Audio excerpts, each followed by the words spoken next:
Vincent Creel, Public Affairs Manager for the City of Biloxi, here to deliver today's report for Friday, May 21st, 2021. Big week this week with Mayor Andrew Fofo Gillich's State of the City address at a Biloxi Bay Area Chamber of Commerce luncheon.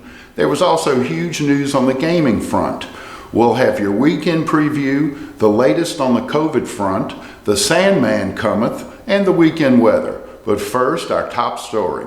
Joining me now is Mayor Andrew Fofo Gillich. What a week. Great state of the city. Well, what a year so far. Well, I got to tell you, I heard somebody asking you the other day, wow, that was a pretty big month, huh? April, it was the biggest April ever? No, it's the biggest ever, not April. I mean, it was biggest ever April by 30%. You've been watching this for a little while. Oh, yeah. Just like you post, you watch it. Well, explain what you've seen since January. Well, from January 1, in vaccinations, and you see, and of course, hospitalizations, we just watch things. Then watch, the pulse of our economy.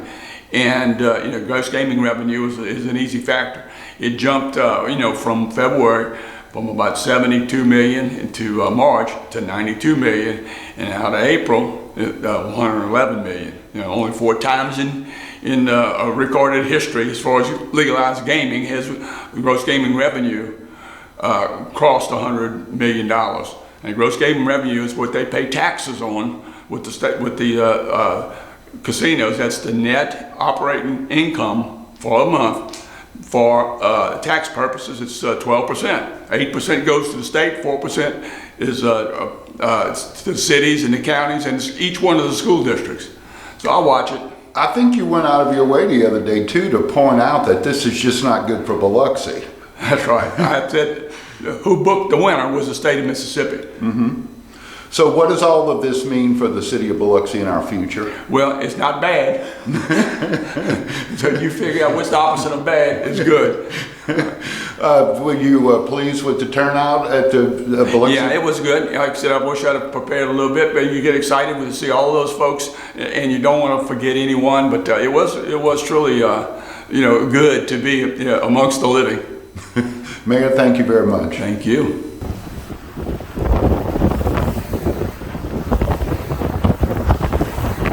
Mayor Gillich has been talking about the issue of sand on Highway 90 for a couple of years now, and his update to the Chamber of Commerce this week couldn't have come at a more opportune time. For the past several days, strong southeasterly winds, that's winds of 20 miles an hour sustained and gusts of up to 30. Those winds have created a sandstorm of sorts on US 90. It's causing hazardous conditions for drivers and headaches for MDOT crews. And yes, you can get bogged in this sand.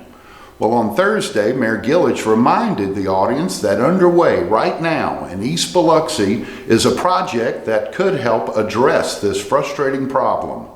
Capital Project 1036, with $2 million in funding from Gulf of Mexico oil and gas leases, will see a 10-foot concrete walkway fitted atop the existing seawall. It's going to run from Oak Street all the way to the Biloxi Small Craft Harbor. This mile-long walkway will have an 18-inch knee wall that is designed to trap sand on the beach and keep it from blowing on the highway. The work is expected to be completed, weather permitting, 8 months from now in February 2022. Here's a view of the sidewalk that has been installed at Oak Street, very first part of the project. By the way, this is a demonstration project. That means that if it's successful, it could be replicated all along the front beach. Congressman Stephen Palazzo of Biloxi this week introduced H.R. 3175. That is a bill to designate Biloxi's main post office as the Robert S. McKeithen Post Office Building. Both Mayor Fofo Gillich and Biloxi Police Chief John Miller applauded the move to honor the memory of the Biloxi police officer who was slain 2 years ago in front of the Lopez Quave Public Safety Center. Out on Shriners Boulevard, the drainage work under the roadway is complete and traffic is flowing again. Thank you for your patience. And meanwhile, over in Ocean Springs, the Fort Bayou Bridge, which has been closed for several weeks for upgrades, has now been reopened to traffic. This may help alleviate some of the afternoon drive traffic we've been seeing on the I-110.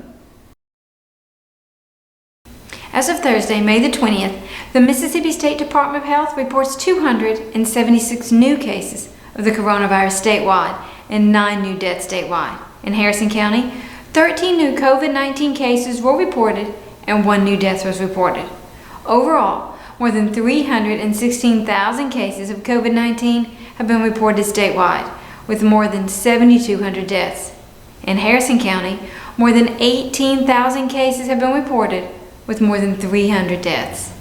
As for the vaccinations, they are now available for anyone aged 12 and older. As for the number of people receiving the COVID-19 vaccinations, more than 800,000 Mississippians are fully vaccinated, and only 25% of Harrison County residents have been fully vaccinated. For more information about vaccinations and links to appointments, visit the city's website at biloxi.ms.us, or you may call the Mississippi COVID-19 hotline at 877-978-6453 to schedule a COVID-19 vaccination.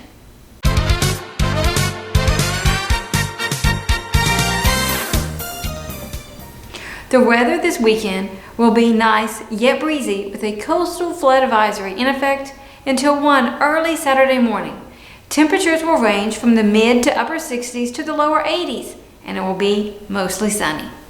Sounds like some nice weather to get out and enjoy some activities. Well, over at the IP, the catwalk under the oaks will take place on Friday night from 6 to 10. The high-end fashion show is a fundraiser for the O'Keeffe Museum of Art. For more information, including ticket prices, visit online at georgeorr.org. Then on Saturday, Biloxi Main Street and Gulf Coast Safe Kids will host a bicycle safety rodeo in downtown Biloxi, beginning at 10:30 in the morning. The event is free for all ages and includes a bicycle ride, safety demonstrations, information on bicycle maintenance, snow cones, popcorn, and more. Call Biloxi Main Street at 228-435-6339 for more information. And don't forget to check out the Biloxi Community Calendar on the city's website for happenings this weekend and throughout the rest of the month. We leave you today with a moment of Zen. We'll see you again next Friday.